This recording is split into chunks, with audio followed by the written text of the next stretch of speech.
Então, pessoal, nós estamos na nossa segunda mensagem da série Na Oração a gente se vê, ou a gente se vê na oração, e a ideia é que essa frase seja mesmo um trocadilho. A oração é esse lugar onde a gente se encontra, né? A gente encontra a gente mesmo, né? No meio da confusão, dos problemas e tudo. Na oração a gente se centra, né? A gente encontra com a gente mesmo, né? Na oração a gente encontra uns aos outros, a gente se encontra na oração. Então eu oro por você, você ora por mim, e a gente acaba tendo esse laço ainda mais forte, né? Essa ligação ainda mais forte. E a gente também encontra Deus, né? Na oração. Então a oração é esse lugar de encontro, de ver um ao outro, né? Então hoje, nossa segunda reflexão, nós vamos falar sobre ver a Deus, né? Se você se lembra bem, na semana passada nós falamos sobre Deus nos vê, Deus te vê. A oração começa daí, de um olhar de Deus para nós. O texto que lemos diz que quando a gente orar, a gente deve entrar no nosso quarto, fechar a nossa porta, orar ao nosso Pai que está no secreto, e o nosso Pai que nos vê em secreto vai nos recompensar. Então a oração é esse olhar de Deus para nós, acima de tudo, mais do que os ouvidos atentos de Deus para escutar as nossas palavras, são os olhos de Deus sobre nós, atentos ao nosso coração. Então a oração não é só as palavras que a gente faz, mas é o coração que a gente mostra. Tem mais a ver com uma postura do que com as palavras. Porque pode ser que você no silêncio esteja orando e Deus está vendo o seu coração. E pode ser que alguém, como esse mesmo texto diz, dos pagãos e dos hipócritas lá, que falam demais, mas falam sem orar, né? Falam como se estivessem orando, mas não estão orando. Estão impressionando os outros, ou estão tentando controlar um Deus que eles criaram para si, né? Mas não é uma oração, porque não está mostrando um coração sincero. Então é o olhar de Deus para nós. Tudo começa com Deus. Toda a nossa palavra, toda a nossa iniciativa, ela é derivada, ela é uma resposta a Deus. Toda a fé cristã, ela é uma resposta. Primeiro Deus nos alcança com o seu olhar, com sua graça. Primeiro Deus nos ama e então nós respondemos. Então toda palavra que sai da nossa boca para Deus, em direção a Deus, é uma resposta ao que Ele já fez em nós, ao que Ele provoca em nós. Então hoje a gente vai ver um pouquinho dessa resposta da palavra de Deus. Então Deus nos viu, então agora nós somos capacitados para ver a Deus. E eu queria fazer isso a partir desse texto de Jó. Hoje nós vamos estudar aqui o livro de Jó, um livro muito interessante. Eu queria que você abrisse aí na sua Bíblia, Jó, o último capítulo de Jó, capítulo 42, do versículo 1 ao 5. Diz assim: Jó respondeu ao Eterno: estou convencido, tu podes fazer tudo, qualquer coisa. Nada nem ninguém pode frustrar teus planos.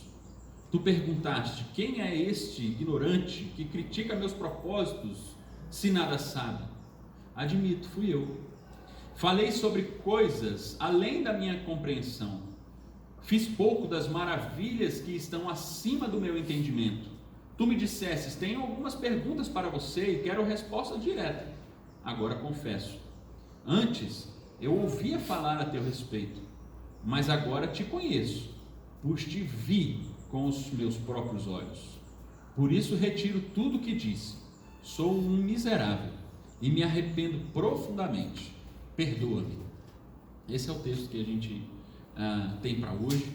Eu quero destacar aqui essa fala, né, que é tão conhecida. A gente repete muito nas nossos diálogos aí, antes eu ouvia falar a teu respeito, mas agora te conheço, pois te vi com os meus próprios olhos. Em outras versões diz assim: antes eu te conhecia só de ouvir falar, mas agora os meus olhos te veem. Então a ideia é essa, assim, como é que Jó chegou a essa conclusão? No final do livro, então tem muita coisa antes acontecendo, 42 versículos antes, o que aconteceu antes aqui, para que ele no 42, no finalzinho, ele possa dizer assim, não, agora eu vi a Deus. Então o que é esse negócio de ver a Deus? Eu acho que Jó nos alerta para o seguinte, que a oração e a capacidade de ver a Deus está ligada com a questão da nossa dor, do nosso sofrimento. Existe até uma expressão conhecida para além, né, do cristianismo, aí, da paciência de quê? De Jó. Né? Você já ouviu falar sobre isso? Por que tem essa expressão da paciência de Jó? Porque Jó é um cara que sofreu muito. Jó é um cara que teve que exercer muita paciência. E a oração de Jó, a capacidade de Jó de chegar no final e dizer assim, eu vi a Deus agora com os meus próprios olhos, é um pouco de saber passar pela dor, de encarar a dor, de saber lidar com o sofrimento. Então, diante da dor, nós temos duas alternativas. Duas coisas acontecem com a gente durante a nossa dor, durante um tempo difícil, durante, nas palavras do salmista, o vale da sombra da morte, né? A noite escura da alma, como dizia Teresa d'Ávila, né? Durante esse período difícil, o que acontece com o nosso coração? Primeiro, a gente ora com mais intensidade, não é verdade? Parece que, até isso foi uma das coisas que foram faladas lá no grupo na última quinta-feira. Assim, como é que é a sua oração? E aí algumas pessoas disseram assim, não, quando a gente está com um problema, parece que a gente ora mais, a gente ora com mais intensidade. Quando está tudo bem, a gente deixa isso para lá, a gente não lembra muito de oração, mas basta uma ameaça de alguma coisa acontecer que a gente logo se lembra, eu devo orar. E se alguma coisa de fato acontece, quando a gente está passando por perrengue, aí a gente se apega a Deus como se fosse assim a nossa última alternativa, como de fato é. Na verdade, é a primeira alternativa que a gente tem. Então a gente, diante da dor, a gente se apega mais à oração, a gente ora com mais intensidade. Mas parece que há um paradoxo aqui. Ao mesmo tempo que a gente ora com mais intensidade, é verdade também que nós vemos as coisas com menos clareza.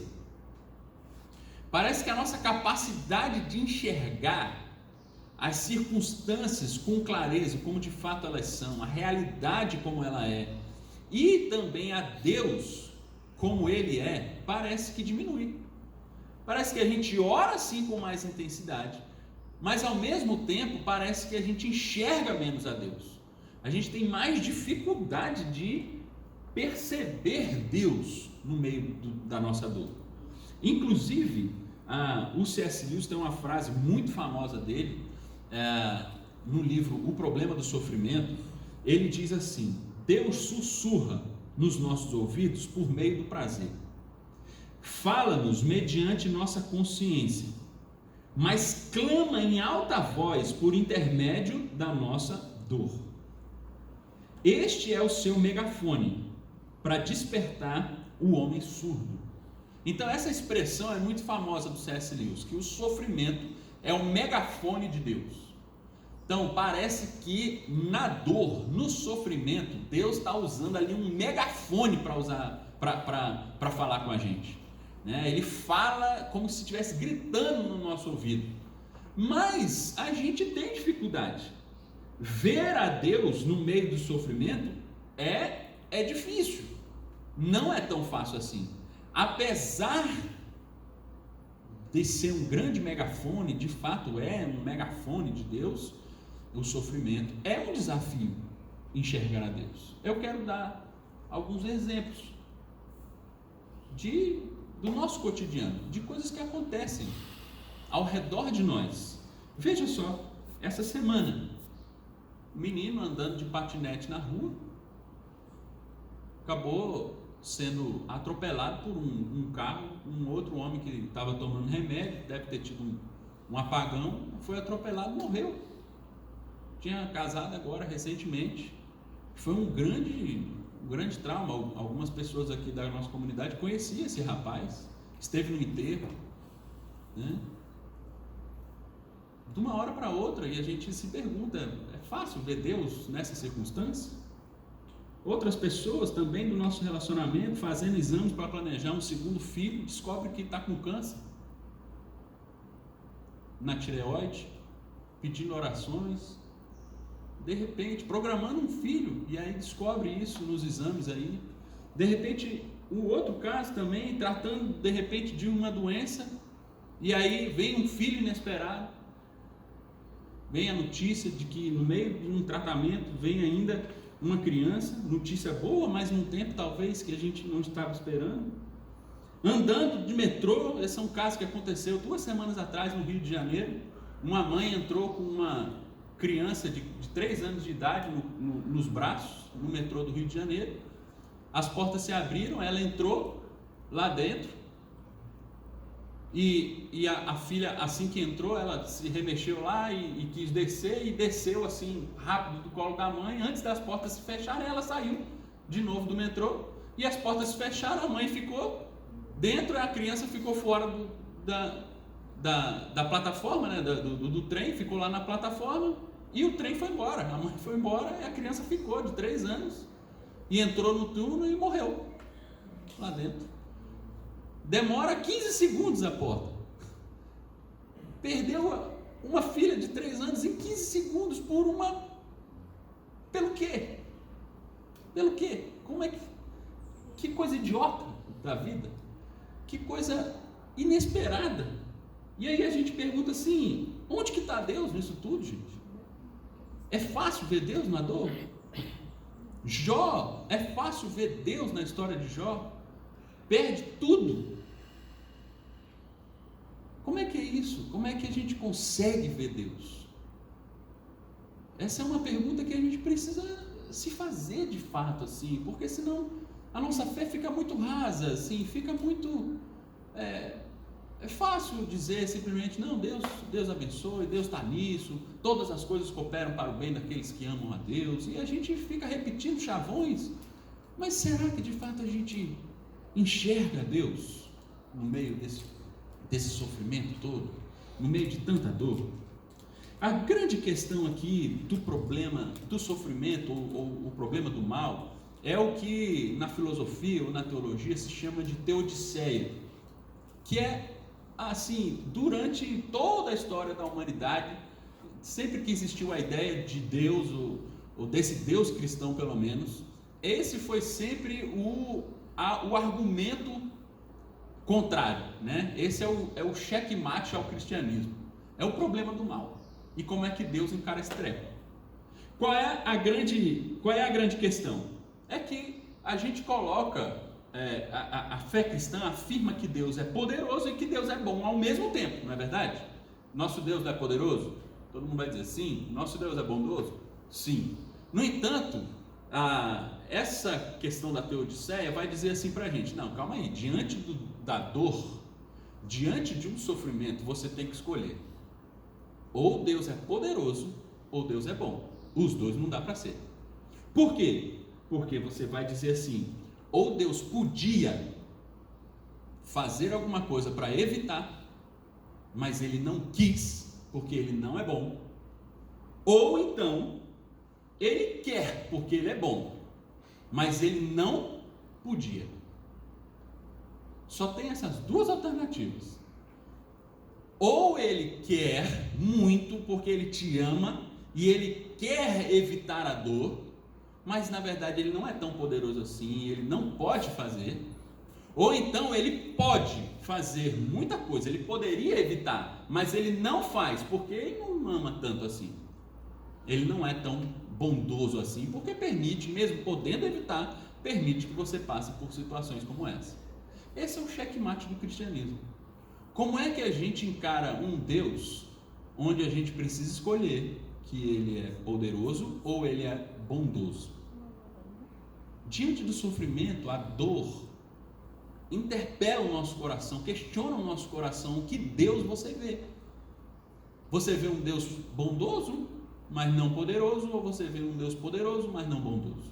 Que Deus você vê? Será que a gente consegue equalizar essa questão?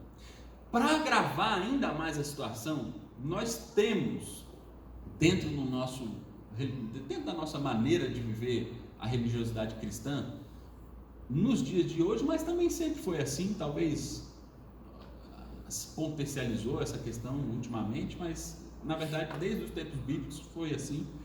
Nós temos uma carga religiosa que diz para nós que toda dor é uma culpa nossa, é porque nós não entregamos aquilo que Deus exige de nós. Então a gente desobedeceu, a gente está levando uma vida que não devia, a gente não deu a quantidade de dízimo correto, a gente não frequentou a igreja da maneira que devia, por isso a mão de Deus está pesando sobre nós.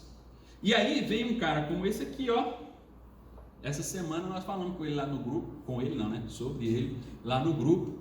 Esse cara chamado Benny Hinn, não sei se você já ouviu falar sobre ele. Esse camarada é um pastor, né? E ele foi um dos grandes responsáveis pelo surgimento e também aqui no Brasil, a chegada aqui no Brasil, do que a gente chama da teologia da prosperidade.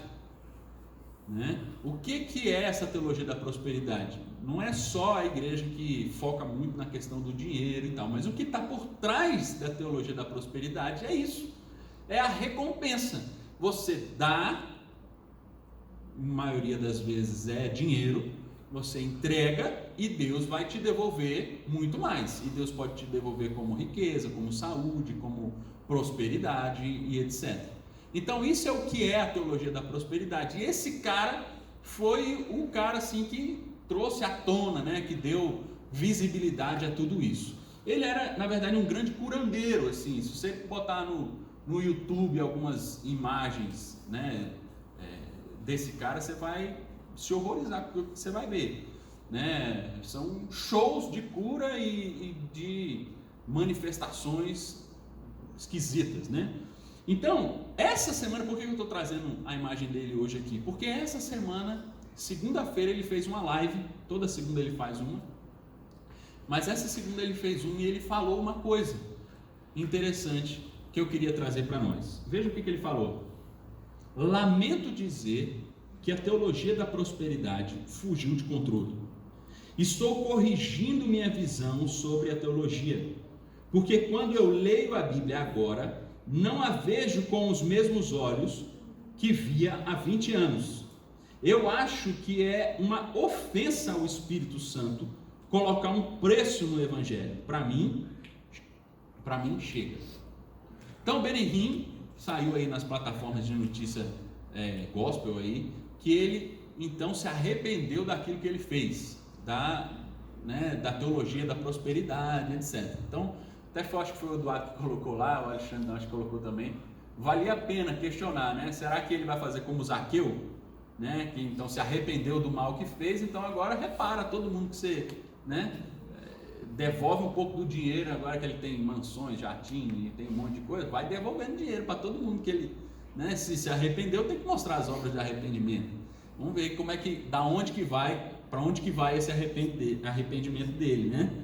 Mas eu fui ler um pouquinho da história dele, Edu, não sei se você sabe, teve um cara que morreu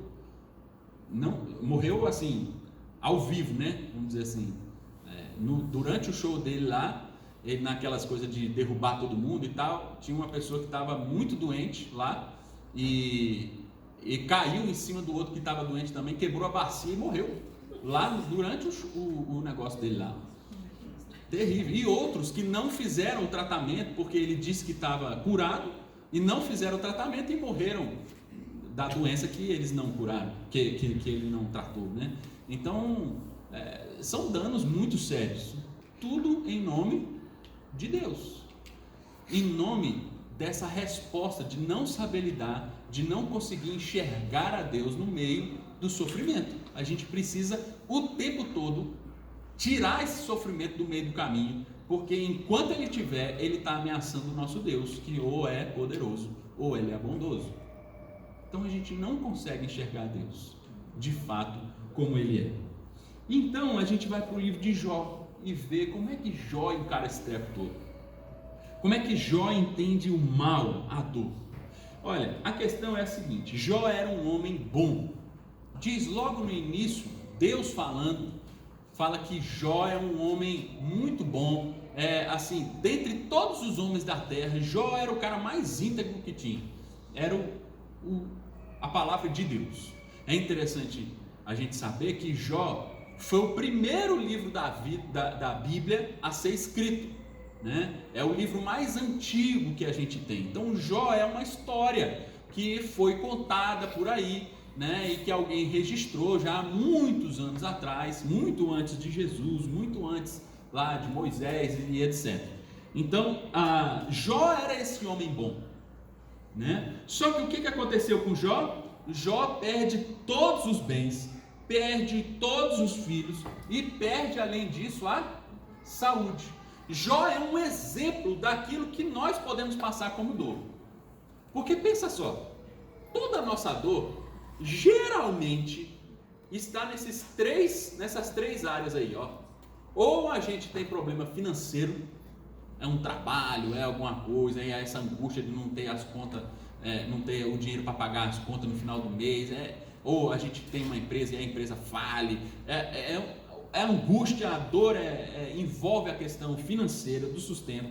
Jó perdeu todos os seus bens. Ou é uma questão relacional, é um filho que está com problema, é um casamento que está se desfazendo, é um relacionamento que está sendo rompido, que está sendo ameaçado. Jó perdeu todos os filhos, tinha 10, perdeu todos, numa noite só, terremoto, fogaréu lá, e estava numa festa, os filhos, teve um acidente e matou todo mundo de uma vez só. Depois, outra coisa que nós podemos também ter sofrimento e dor é a questão física, a questão da nossa saúde. Às vezes é uma doença que vem, um problema na nossa saúde que é inesperado, e aí a nossa fé também começa a ser questionada e ameaçada. Então Jó tem tudo isso, tem problema financeiro, tem problema relacional e tem problema físico. E era um cara bom. Deus disse sobre Jó que dentre todos os homens da terra, ele era o melhor. Então não era um bom mais ou menos, era um cara muito bom. O que isso mostra para nós, já de cara? É que coisas ruins acontecem às pessoas boas. E outra coisa, coisas boas acontecem às pessoas ruins. Então pode ser que alguém que é muito bom, como Jó, alguém assim que leva uma vida muito certinho, um cara honesto, um cara crente, um cara que faz tudo conforme Deus manda, pode ser que esse cara tenha uma doença, pode ser que o relacionamento dele se rompa, pode ser que algo de ruim aconteça sobre ele. Jó mostra isso para nós. E o contrário também pode acontecer, pode ser que um empresário aí desonesto, rouba todo mundo, papapá, e que nenhum mal venha sobre ele. Ele está lá feliz da vida, curtindo todo o seu dinheiro, roubando dos outros, e está lá curtindo a vida. Pode ser que a vida apresente essas contradições para nós. E a Bíblia, desde o seu primeiro livro escrito, está considerando isso. Está tudo certo, não tem nada de errado. É isso mesmo, a vida é assim. Coisas boas acontecem às pessoas ruins e coisas ruins acontecem às pessoas boas. É assim mesmo. No livro de Jó há uma grande aposta. O livro começa com um diálogo entre Deus e o diabo. O diabo chega para Deus e faz uma aposta para Deus. O que o diabo fala para Deus? Olha que interessante isso aqui. Olha só. Então, o Senhor acha, o diabo falando para Jó. Tá tudo bem aí? Tá, né? Então, o Senhor acha que Jó é assim por causa da bondade, por pura bondade de coração? Ora, ninguém é tão bom assim. O Senhor mima como se fosse uma criança. Cuida de tudo para que nada de mal aconteça a ele, a sua família ou a sua riqueza. E ainda abençoa tudo que ele faz. Desse modo, quem não seria fiel? Mas o que aconteceria se tirasse tudo o que ele tem? Com certeza ele amaldiçoaria o Senhor e certamente o Senhor abertamente, sem sombra de dúvida. A frase aqui principal desse texto é essa aqui, olha o que o diabo faz. Mas o que aconteceria se tirasse tudo o que ele tem? Jó, meus irmãos, como eu falei, não é só um personagem histórico lá, mas ele é um símbolo nosso. Nós estamos em Jó. Essa conversa é uma conversa que existe por toda a eternidade entre Deus e o diabo. Ele está falando isso agora sobre você e sobre mim. O que aconteceria se eu tirasse tudo que você tem agora? Será que você ainda continuaria fiel a Deus? A pergunta do livro de Jó toda é essa aqui, ó. Seríamos capazes de ver a Deus independente das suas bênçãos? Será que a gente ainda continua fiel a Deus, independente daquilo que Ele pode nos dar ou evitar de acontecer com a gente? Essa é a grande aposta que o diabo faz com Jó, com Deus. Fala assim: Deus, tira a riqueza de Jó, tira a família de Jó e tira a saúde de Jó. Vamos ver se ele é bom mesmo. Porque é fácil, você dá um monte de coisa para o cara mais rico da terra, o cara com a família maravilhosa, o cara com a saúde perfeita. Aí é fácil ser fiel a Deus. O diabo fala: então tira isso aí, vamos ver se ele é fiel mesmo. Vamos ver se você continua vendo a Deus. Vamos ver que tipo de oração você faz.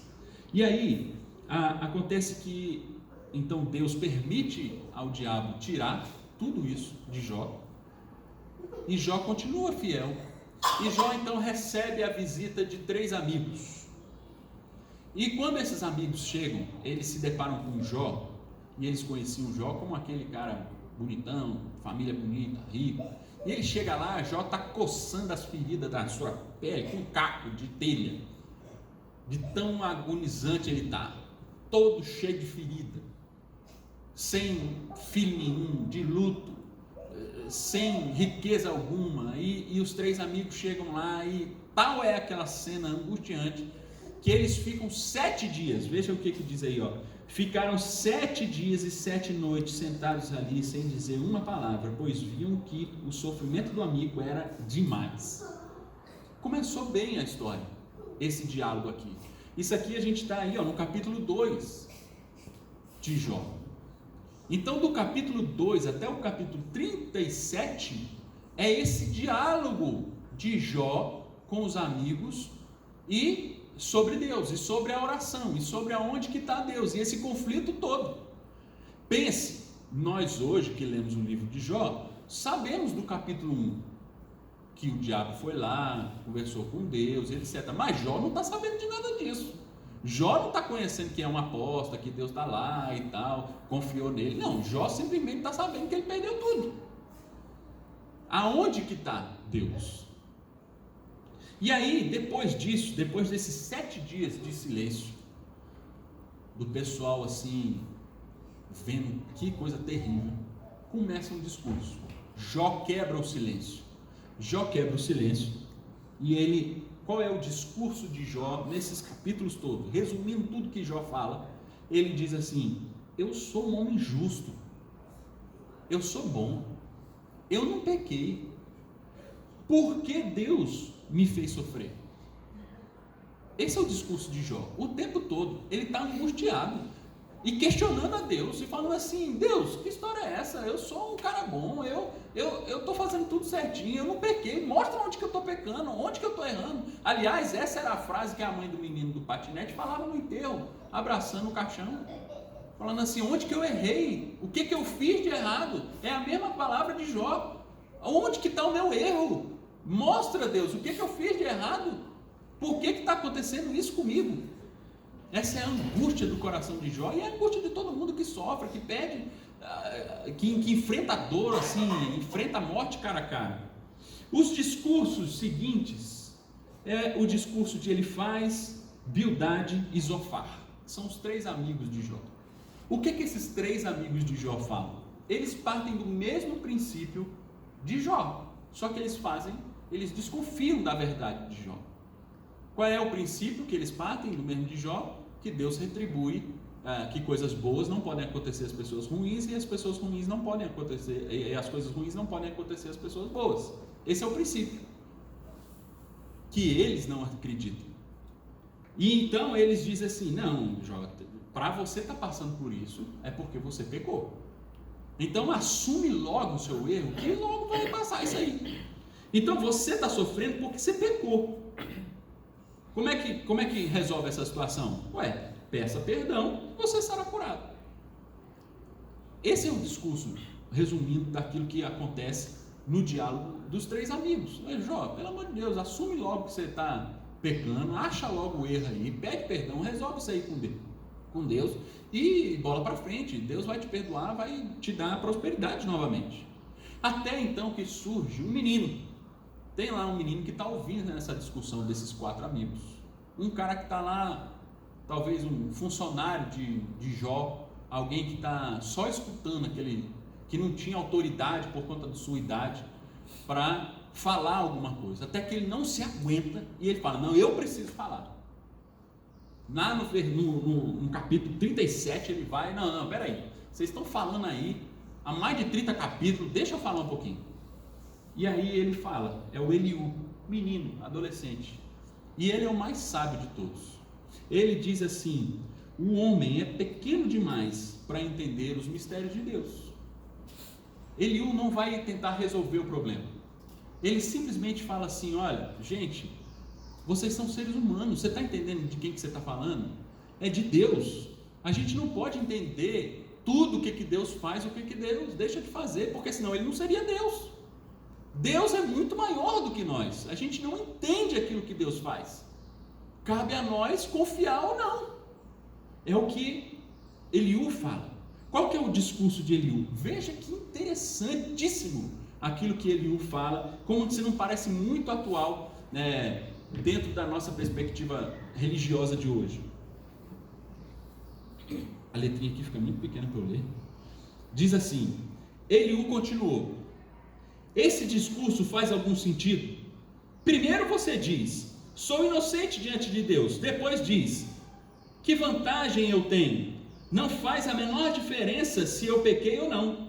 Bem, vou provar agora que você não sabe do que está falando, nem você nem seus amigos. Ele está falando para Jó.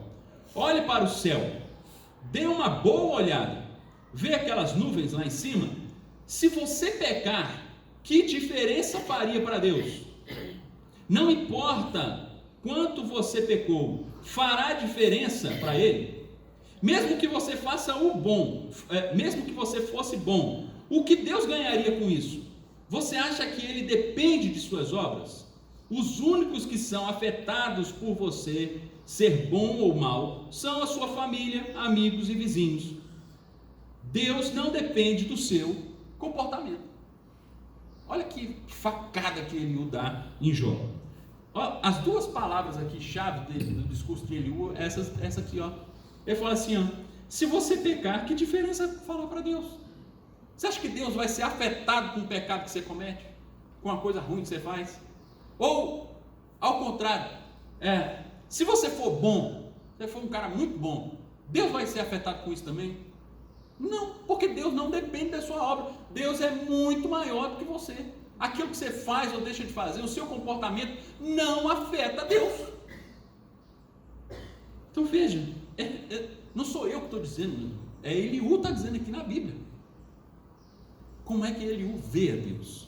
E aí é que chega assim o ápice do livro de Jó. Que depois que todo mundo cansou de falar, quase 40 capítulos falando diálogo para lá, e questionando a Deus, e filosofando sobre Deus, e pecou, não pecou, Deus é grande, eu sou pequeno, e papapá. Então Deus resolve falar. Até aí Deus estava calado, Deus não falou nada, não deu uma explicação.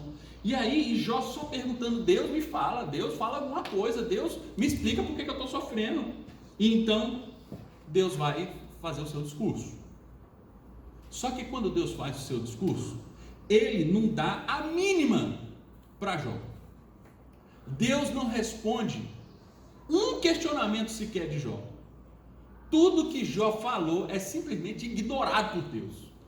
Deus não responde nenhuma pergunta de Jó. Deus simplesmente começa falando assim: tá bom, Jó, agora é minha vez. Você já falou demais. Agora eu vou falar. Vamos fazer o seguinte: quem vai fazer as perguntas agora sou eu. Você já perguntou demais. Eu vou fazer perguntas. Vê o que Deus fala. Por que você complicou tanto a questão? Por que você fala sem saber do que está falando? Recomponha-se, Jó. Ponha-se de pé. Erga a cabeça. Tenho algumas perguntas para você e quero respostas de forma direta. Olha só o que Deus vai falar, as perguntas de Deus. Fala assim, ó, Jó, para de chorar, se recompõe, levanta a cabeça, fica em pé aí que agora quem vai fazer pergunta sou eu. Está preparado, Jó? Para responder minhas perguntas? Eu vou perguntar e você vai me responder diretamente. Qual é a pergunta que Deus está fazendo? E aí tem 3 capítulos de Deus fazendo pergunta para Jó. Que pergunta é essa? Onde você estava quando criei a terra? Diga-me, Jó, já que sabe de tanto, quem decidiu o tamanho, o seu tamanho? Por certo, você sabe essa. E aí ele continua. Onde você estava, Jó, quando eu criei a terra? Quando eu criei os animais? Quando eu criei os pássaros? Quando eu ensinei as feras do campo a caçar? Quando eu fiz isso? Quando eu fiz aquilo? E ele vai falando daquilo que Deus fez. Muito maior daquilo que Jó é. O que Deus está mostrando para Jó? É isso que eu vou mostrar para vocês em imagem. Percebe só o seguinte: Deus criou a terra, correto? Deus criou a terra, é a nossa fé, é o que ele está falando assim, ó, onde você estava quando eu criei a terra? Tá bom, vamos conhecer a terra? O tamanho do universo? Olha só, a terra está ali, né? Está vendo aqui a terra? Esse aqui são os planetas que são menores do que a terra, que também tudo foi criado por Deus. Então você pensa que a terra é grande? É muito grande, né? Só que você pensa que como a Terra tem um monte de outros planetas, até menores do que a Terra. Mas também existem planetas que são maiores do que a Terra. Olha lá o tamanho da Terra. Você imagina Júpiter. Olha o tamanho de Júpiter perto da Terra. Também foi Deus que criou. Deus está falando para Jó: Jó, onde é que você estava quando eu criei isso tudo? Você está se achando grande demais, Jó. Quem é você para me colocar no banco dos réus? Quem é você para questionar alguma coisa que eu faço? Olha o tamanho da Terra. É grande, não é? Comparado a você. Agora, olha o que existe para além da Terra. Olha o tamanho de Júpiter. Agora, Jó, você sabia que o Sol também foi eu que fiz? Olha o tamanho de Júpiter, que já era grande em relação à Terra, comparado ao Sol, Jó. Foi eu que fiz também, você sabia, Jó? Que foi eu que fiz o Sol? Tão grande assim. E se eu que fiz, eu sou ainda maior do que o Sol, Jó. E tem mais, não é só assim o nosso universo aqui conhecido, não.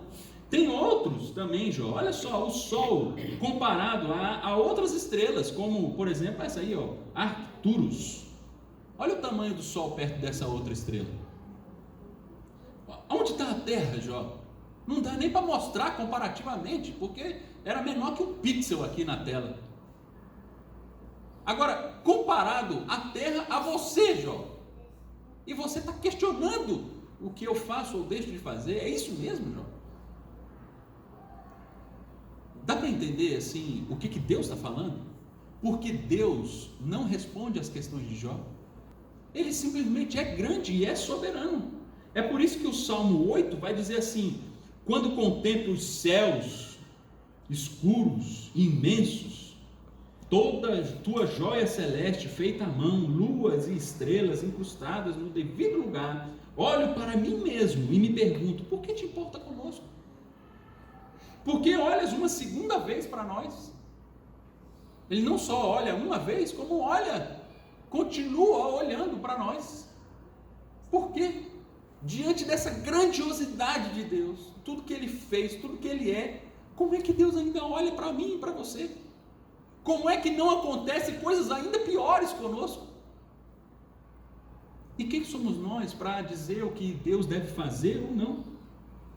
E nessa conversa de Deus com Jó, Deus fala assim: O Eterno então perguntou diretamente a Jó: agora, o que você tem a dizer em sua defesa?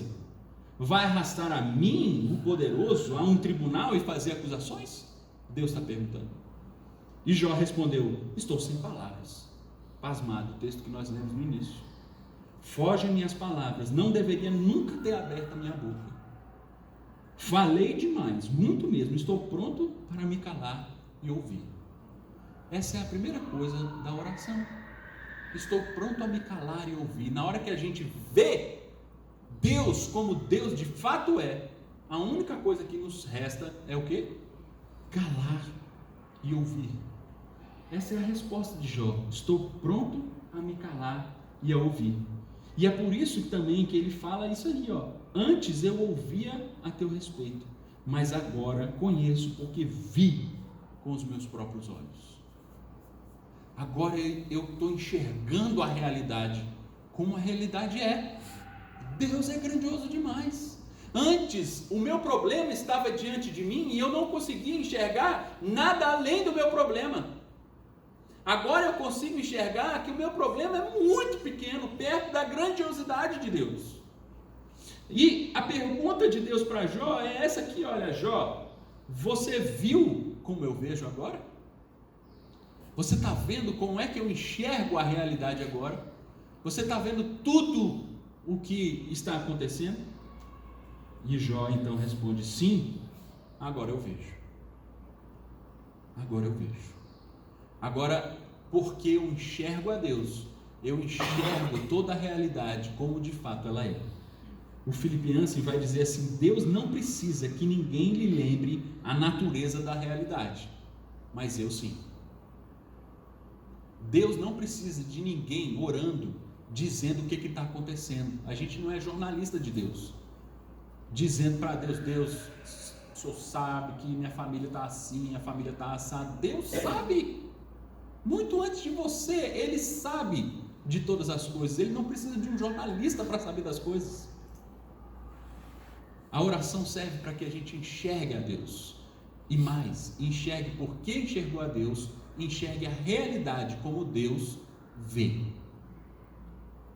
Isso é a oração, ver esse Deus. É um problema de perspectiva. Quero dar uma ilustração para a gente entender como é que é esse negócio de ver.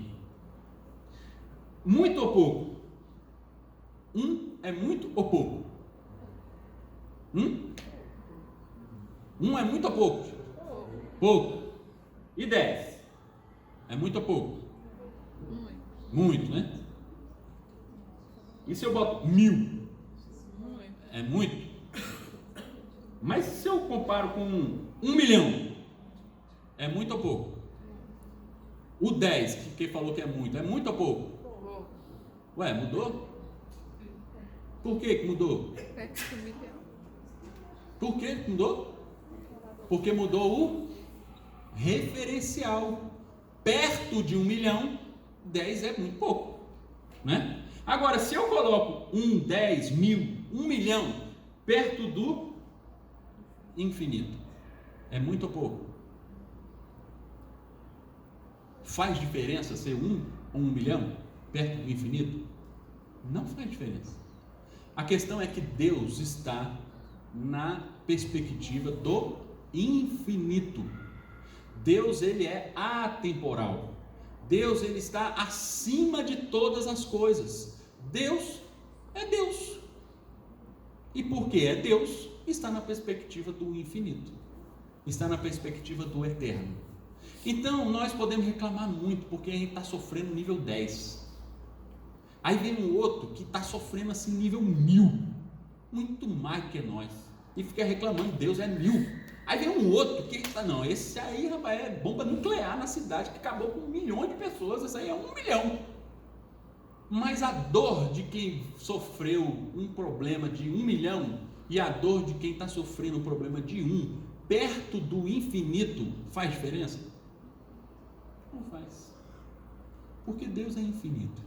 Ele pode se preocupar com 1 e pode se preocupar com 1 milhão. Deus está acima de todas as coisas. Ele é o Criador do universo. Então, não é uma questão simplesmente de que o mal é um acaso, né? Que pode acontecer aleatoriamente o mal a quem quer que seja. Não é só isso. E também não é que a gente deve escolher entre a bondade e o poder de Deus. É só que a gente é muito pequeno, é o que disse Eliú. A gente não consegue entender a perspectiva de Deus plenamente. É que a perspectiva de Deus é diferente da nossa perspectiva. E pode ser que aquilo que a gente chama de bom não seja tão bom. E pode ser que aquilo que a gente chama de mal não seja tão mal assim. Porque a nossa perspectiva é diferente da perspectiva de Deus. E cabe a nós, na oração, adequar a nossa perspectiva à perspectiva de Deus. Não cabe, como Jó, questionar o tempo todo, fazer muito barulho, falar, Deus por quê, Deus por quê, Deus por quê? E aí quando Deus fala, Jó, você está entendendo a minha perspectiva? Deixa eu perguntar para você. E aí então Jó adequa a sua perspectiva e diz assim: agora os meus olhos conseguem enxergar. Agora os meus olhos conseguem enxergar. Então, para a gente terminar, orar é ver a Deus como de fato Ele é. E o texto vai dizer para nós que Deus é imenso. Diz assim que tudo pode fazer, qualquer coisa. Deus é imenso, não tem como a gente mensurar Deus. Se a gente pudesse dizer tudo que Deus é, Ele deixaria de ser Deus. Deus está sempre para além do nosso entendimento, né? Mas Ele é imenso e também é um Deus o quê? Pessoal. Esse é o grande paradoxo de Deus. Ao mesmo tempo que Ele é imenso, pode fazer o que quiser, Ele também é um Deus pessoal, que se permite enxergar, que se permite ver, que se mostra para nós. Agora eu conheço, é alguém que eu posso conhecer, é alguém que eu posso ver com os meus próprios olhos.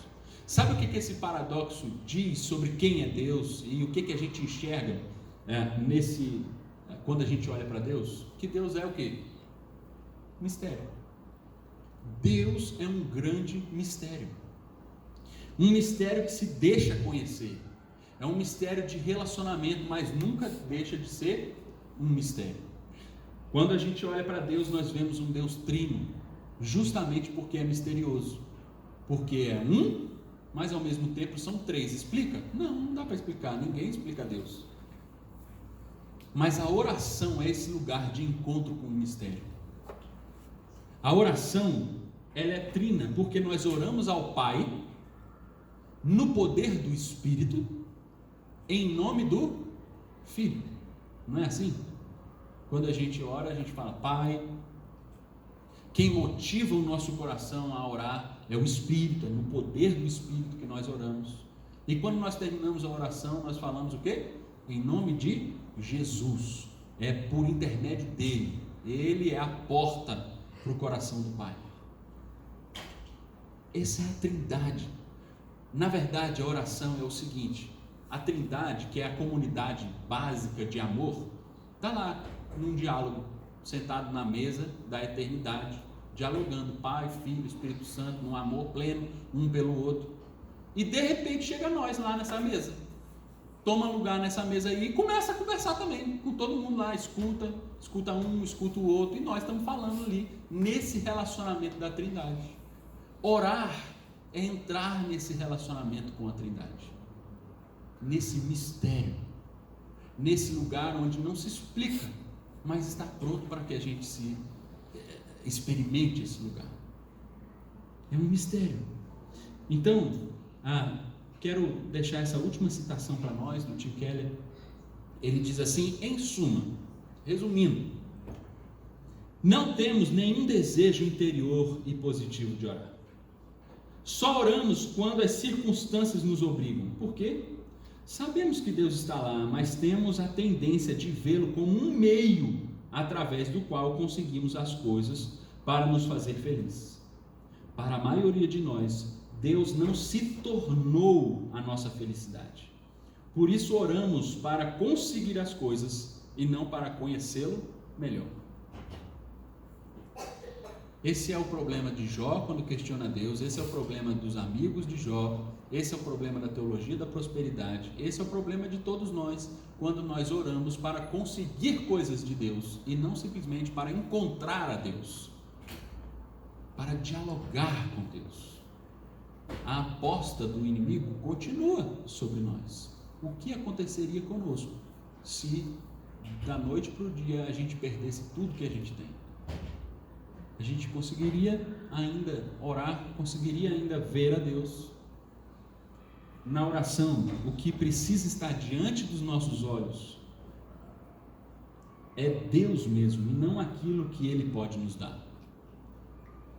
Ver a Deus não é ver as coisas que Deus pode nos dar. Você vê a Deus em sua oração? Essa é a pergunta dessa manhã. Você vê Deus na sua oração? Quando você ora, o que está diante dos seus olhos? É o desejo imenso por uma cura? É o desejo imenso por um pouco mais de oportunidade para ganhar dinheiro? É uma vida um pouquinho mais feliz? É ter uma família estruturada? O que está diante dos seus olhos quando você ora? Jó nos mostra que ver a Deus é o caminho da oração. Quando a gente consegue de fato enxergar Deus como Ele é, grande, imenso, que pode fazer qualquer coisa, e a gente é muito pequeno para questionar aquilo que Deus faz, mas ao mesmo tempo Ele é pessoal, tão pessoal que no meu quarto secreto Ele está ali me vendo, só eu e Ele está me vendo. Esse que é tão grande é também esse que se faz conhecido para mim e para você. Amém? Vamos orar. Quero convidar você a baixar sua cabeça, fechar seus olhos.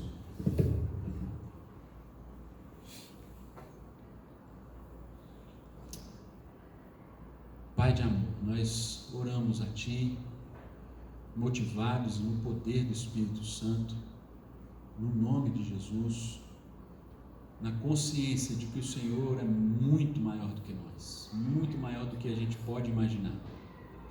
E porque o Senhor é muito maior do que nós, o Senhor tem planos para a nossa vida que a gente não sabe discernir ainda.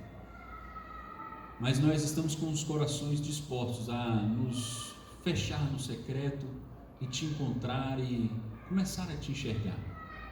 Nos ajuda a silenciar o nosso próprio coração, a nossa própria angústia, a tirar da frente dos nossos olhos toda a dor e todo o sofrimento, todo o desejo de uma vida melhor, de bem-estar, e começar a enxergar o Senhor como o Senhor é. Nos ajuda a fazer orações para além da petição e da súplica, mas nos ajuda a orar Te adorando, Te agradecendo, dizendo quem o Senhor é, fazendo declarações de amor ao Senhor. Nos ajuda, Senhor, a mudar a nossa oração e com isso mudar também a nossa maneira de olhar a vida, olhar o Senhor, de olhar para nós mesmos. Nos ajuda nessa caminhada, Jesus. Obrigado porque o Senhor tem falado aos nossos corações durante esse tempo aqui. Que o Senhor continue, não desista de nós, não desista de nós que somos tão pequenos. Olha para nós uma segunda vez. Continua com os Teus olhos colocados, postos em nós. Nos ajuda também a direcionar os nossos olhos ao Senhor, que a gente consiga Te enxergar, mesmo no meio de tanta dor e sofrimento. Em nome de Jesus. Amém.